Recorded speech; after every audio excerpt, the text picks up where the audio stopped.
हरे कृष्णा। आज श्रील भक्ति विनोद ठाकुर जी का आविर्भाव दिवस है। बड़ा ही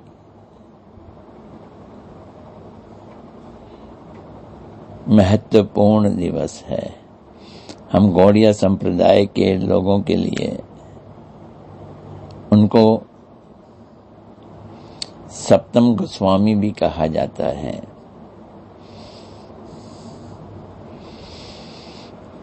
छह गोस्वामी तो श्रील रूप सनातन भट्ट रघुनाथ, श्री जीव गोपाल भट्ट दास रघुनाथ और सातवें गोस्वामी श्रील भक्ति विनोद ठाकुर जी।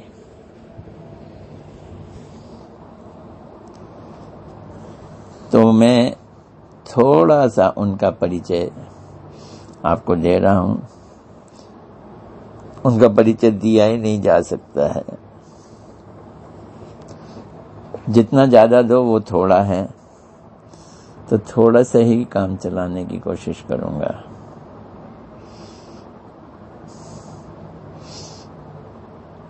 श्रील भक्ति विनोद ठाकुर जी ने अपने बारे में खुद अपनी कविता में अपना परिचय दिया है। कौन है ये राधा जी की? श्रील भक्ति विनोद ठाकुर जी कहते हैं, वर्णे तड़ित वास तारावली कमल मंजरीना, वयस 12.5 वर्ष। ये परिचय दे रहे हैं अपना। वो मेरे कपड़े जो हैं उसमें सितारे बने हुए हैं। वास तारावली, वयस 12.5 वर्ष, मंजरी है ना, और कमल मंजरी मेरा नाम है। इतना खुलकर कभी किसी ने अपना दिव्य परिचय नहीं दिया जैसे श्रील भक्ति विनोद ठाकुर जी ने दिया।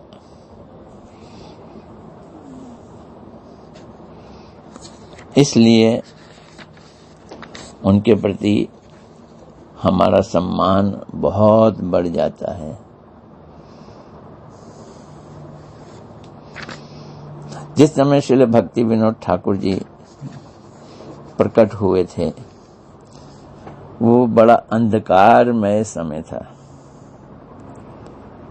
गौड़िया संप्रदाय के इतिहास में श्रील चैतन्य महाप्रभु के जाने के करीब 350 वर्ष बाद महाप्रभु जी तो चले गए। अब गौड़िया संप्रदाय के लोगों में व्यभिचार प्रवेश कर गया। श्रील गुरुदेव बतलाते हैं कि गरीब बंगालने विधवा हो जाती थी, वृंदावन आ जाया करती थी, भजन मंडली में प्रवेश मिल जाता था और वहीं से व्यभिचार शुरू हुआ। बाबा जी लोग कहते थे, पारकिया भाव का स्वादन करने के लिए हमें पराई स्त्री की आवश्यकता है। स्त्रियों को अपने मठों में रख लेते थे, उनसे बच्चे पैदा कर लेते थे। ऐसी गंदी स्थिति आ गई थी कि समाज के लोग गौड़िया वैष्णवों को बहुत हीन दृष्टि से देखा करते थे। ये व्यभिचारी लोग, जब कहीं किसी की मृत्यु हो जाती थी, जहाँ ब्राह्मण लोग नहीं आते थे, वहाँ इन गौड़िया भक्तों को बुला के घर में कीर्तन करा लिया जाता था। बस इतनी इनकी महत्व था। सच्ची बात तो ये है, उस समय ग्रंथों का अध्ययन, शास्त्रों की चर्चा और साधन सब समाप्त हो चुका था। ऐसे विकट परिस्थिति में श्री भक्ति विनोद ठाकुर जी, राधा रानी की कमल मंजरी, उनको राधा जी ने महाप्रभु जी के अनन्य परिकर महाप्रभु जी ने पृथ्वी पर भेजा, ये गौड़िया संप्रदाय को संभालने के लिए। श्री आनंद चंद्र जी बहुत ही विरक्त और भक्त थे। आनंद चंद्र दत्त का विवाह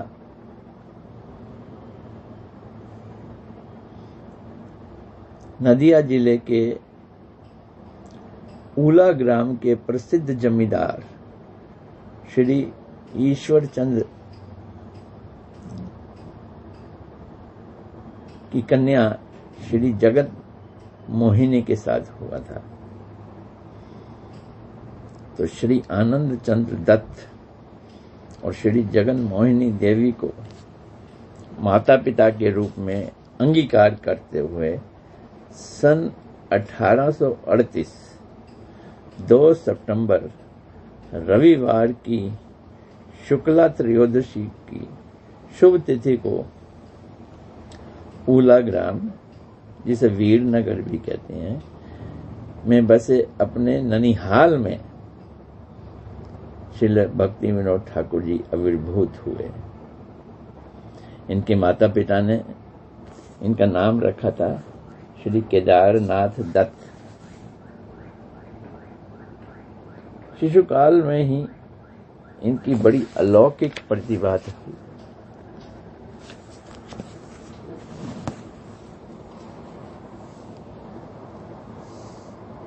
दो साल की मात्र आयु में इनकी जीभ पे कविता आ गई थी। ऐसा जबरदस्त इनका प्रताप था।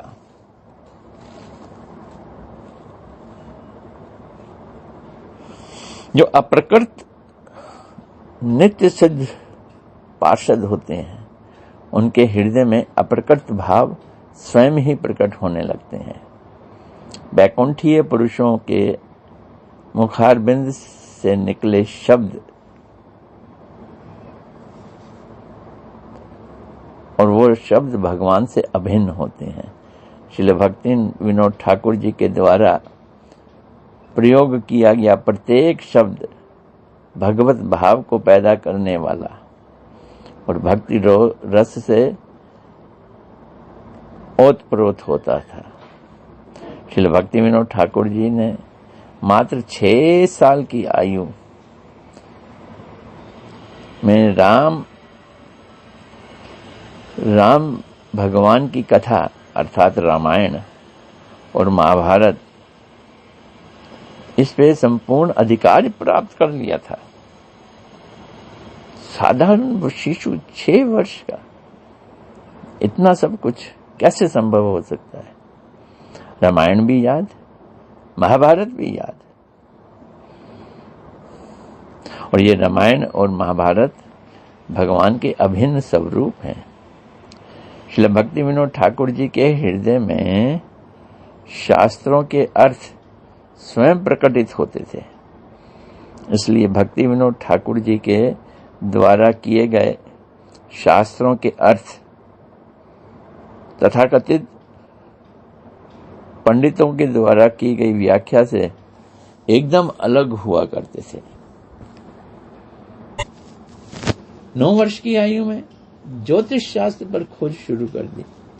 श्री भक्ति विनोद ठाकुर जी ने अपने आत्मचरित में लिखा है कि 10 साल की आयु में उनके चित्त में तत्व जिज्ञासा जागी। तत्व जिज्ञासा समझते हैं ना, मैं कौन हूं, भगवान कौन है, जगत क्या है। तो सदा तत्व ज्ञान को जानने के लिए वो प्रयत्नशील हुए।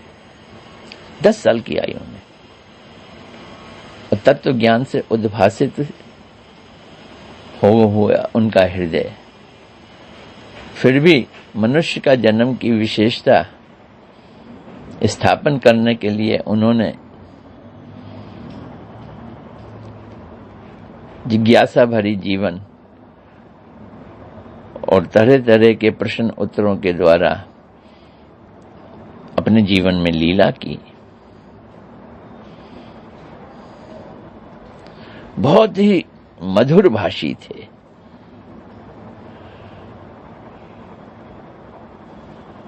यहां तक कि माधुर्यपूर्ण वाक्यों में जिनके विचारों का खंडन करते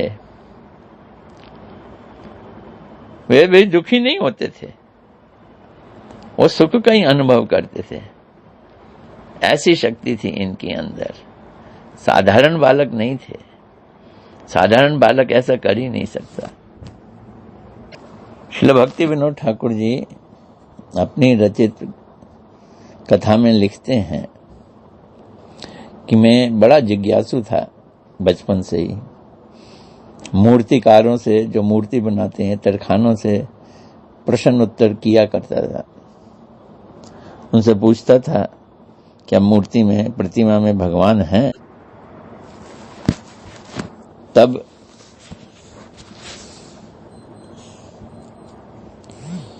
मुझे उत्तर, तरह तरह के उत्तर मिलते थे। एक वृद्ध व्यक्ति ने कहा, मैं प्रतिमा में भगवान नहीं देखता, विश्वास भी नहीं करता। मुझे लगता है कि ब्राह्मण लोगों ने पैसा कमाने के लिए ये मूर्तियां बनाई हैं। वो वृद्ध व्यक्ति के इस प्रकार कहने से मुझे अच्छा लगा। मैंने उससे परमेश्वर के बारे में पूछा। उसने कहा, कोई कुछ भी बोले, मैं तो एक परमेश्वर को मानता हूं। ये देवी देवता सब कल्पित हैं। मैं उसी परमात्मा की आराधना करता हूं। उस वृद्ध व्यक्ति की बातें मुझे अच्छी लगी। जिज्ञासु हो उठा मैं।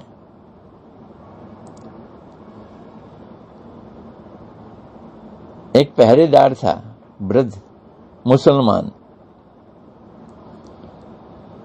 गुलाम खान उसका नाम था। मैंने उससे भी पूछा। उसने कहा कि ईश्वर का नाम खुदा है, वे एक ही था और दूसरा कोई नहीं।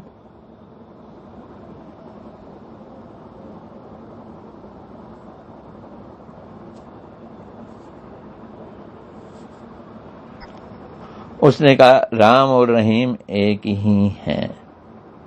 फिर मैंने भूतों के बारे में भी पूछा।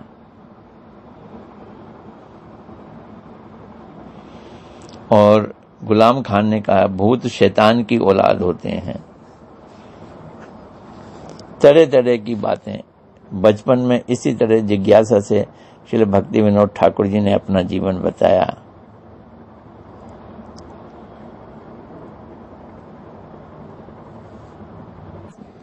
श्री भक्ति विनोद ठाकुर जी बोलते हैं, तरह तरह के लोग, तरह तरह के सिद्धांत। मैं बहुत ही ज्यादा संशय में पड़ जाता था, लेकिन मैं राम नाम करता रहता था।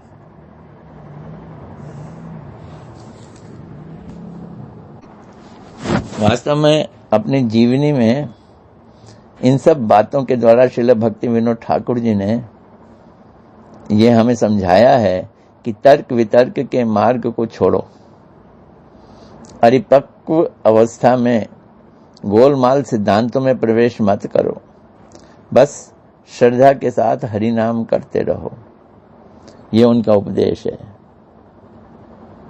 श्रीमन महाप्रभु जी भी जब पढ़ाते थे तो उन्होंने भी जोर देकर छात्रों को हरिनाम करवाया था। ये जड़ीय मन बुद्धि के द्वारा वास्तविक तत्व ज्ञान की प्राप्ति हो ही नहीं सकती है।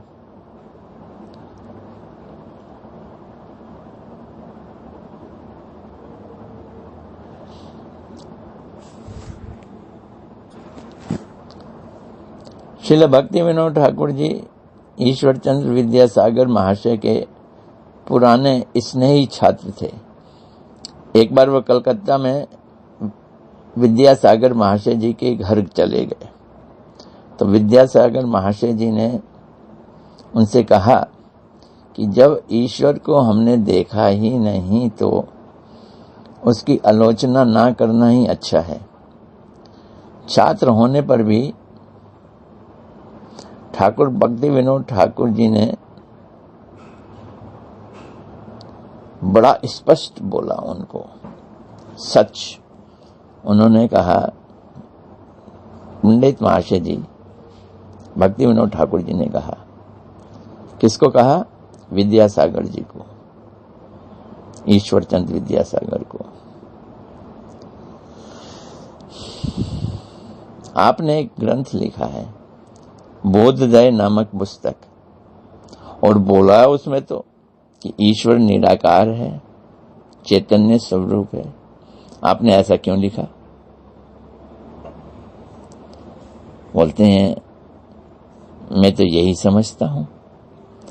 तब श्रील भक्ति विनोद ठाकुर जी ने उनको कहा, आपने ईश्वर को तो देखा ही नहीं, खुद ही आप कहते हो।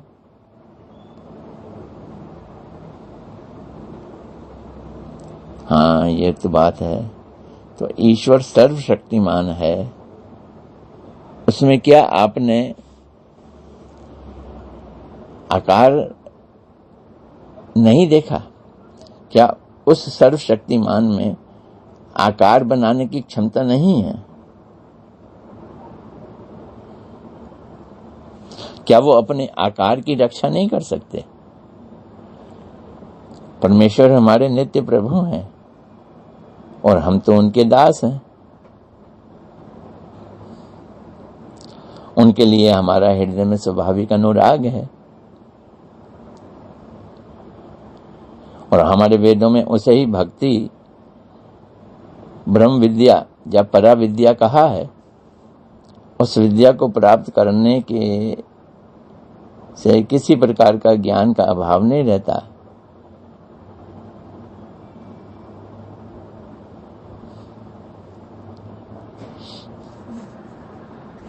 विद्यासागर जी अवाक चुपचाप सुनते रहे, कुछ बोले नहीं।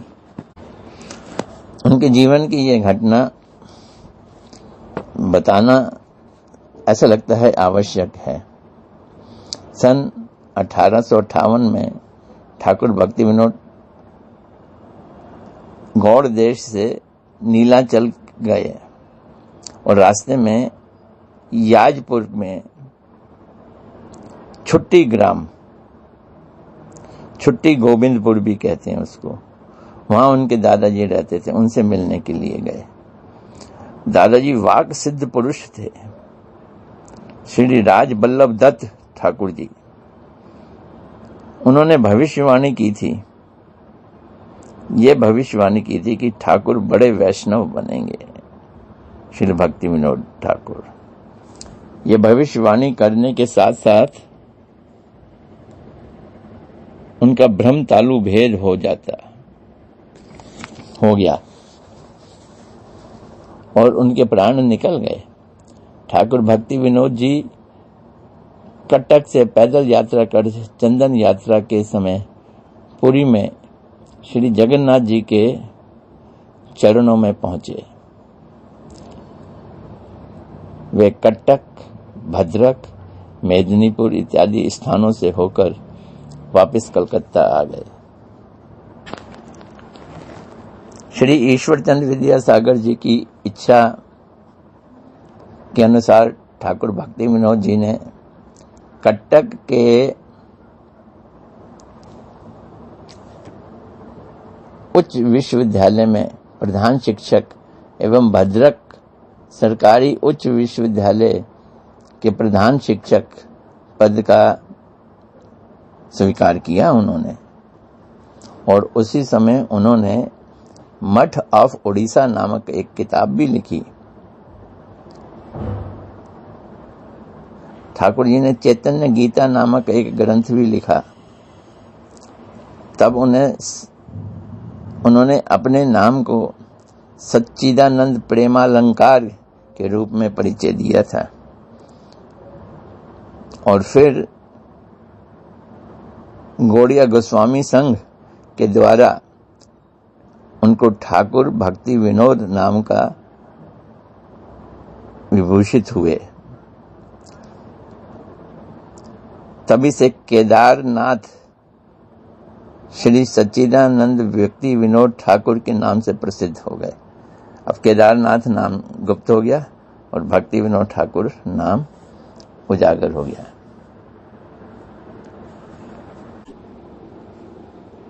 उनका जीवन बहुत विस्तृत है। ये एक भाग में प्रस्तुत करके भेज रहा हूं। उन्होंने भक्ति विनोद ठाकुर जी ने पहली पत्नी के अंतर्ध्यान होने पर दूसरा विवाह किया और उनका नाम था भगवती देवी। उन्हीं से ही हमारे श्रील भक्ति सिद्धांत सरस्वती ठाकुर प्रभुपाद जी का आविर्भाव हुआ था जगन्नाथपुरी में। मौका मिला आगे भी इस कथा को मैं दूसरे भाग में सुनाऊंगा। हरे कृष्णा।